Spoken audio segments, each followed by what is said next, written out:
आजिज़ी के साथ, लेकिन अल्लाह ताला का बहुत शुक्र अदा करते हुए, लेकिन बहुत फ़ख्र से हमने कहा कि एक नहीं, दो नहीं, तीन नहीं, बल्कि बेशुमार जहाज़ गिराए गए। छह तो कम से कम।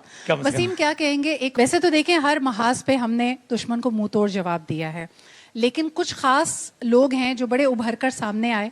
और किसी ने मुझे कल परसों भी सवाल किया कि आपका फेवरेट कॉमेडियन कौन है सिद्रा? तो मैंने कहा मुझे अर्नब गोस्वामी बहुत पसंद है, और इसके अलावा मेजर गौतम भी मेरे ख्याल में करीब करीब आते हैं, लेकिन दोनों की मज़हका खेज़ बातें हमारे दिल को बड़ा ही लुभाती हैं। तो उनको जवाब देने के लिए और बड़ी ही मासूमियत से जवाब देने के लिए हमारे पास एक ऐसी शख्सियत हैं जो जब टेलीविज़न स्क्रीन पर आती हैं तो हमें लगता है बस अब तगड़ा वार होने वाला है। अस्सलाम वालेकुम, वसीम बदामी हमारे साथ मौजूद हैं। वालेकुम सलाम सिद्रा, कैसी हैं? क्या कहेंगे? वैसे तो आपने जिस तरह इस महाज को संभाला और हमने कुछ क्लिप्स भी अभी आपकी देखी, कैसा महसूस कर रहे हैं आज के दिन? बिस्मिल्लाहिर्रहमानिर्रहीम। तो बहुत शुक्रिया इस इवेंट में इनवाइट करने का, और इससे ज़्यादा अच्छा इवेंट क्या हो सकता है, इससे ज़्यादा अच्छा मौका क्या हो सकता है। हमने इससे पहले हमारी तारीख अच्छी बातों से भरी पड़ी है, लेकिन ये जो हमने अपनी ज़िंदगियों में देखा, आई थिंक हम सब बहुत लकी हैं कि हमने अपनी ज़िंदगियों में ये सब होता हुआ देखा। बहुत कम वक्त में बहुत ज़्यादा कुछ एक्सपोज हुआ।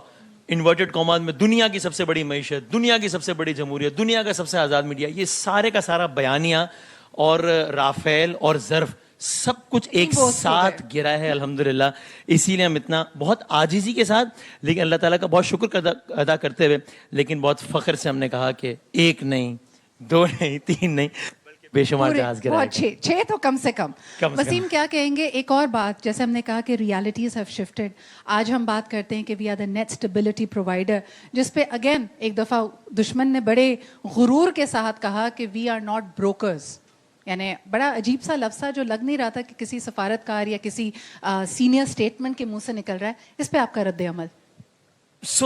अब अल्हम्दुलिल्लाह, यानी अब इतनी सारी चीज़ें हैं कि जो अगर हम अपनी बात ना करें, दुनिया जो कह रही है खाली उसको भी इनके जवाब के तौर पे पेश करें। हम कुछ कहेंगे तो कहेंगे पाकिस्तान ने तो यही कहना है, और सामने से हम सैनिटी की कोई एक्सपेक्टेशन कर नहीं सकते। आप सोचिए, एक मुल्क का वजीर आज़म है वो इस तरह का बयान दे रहा है कि पाकिस्तान के नौजवानों रोटी खाओ वरना गोली तो है ही।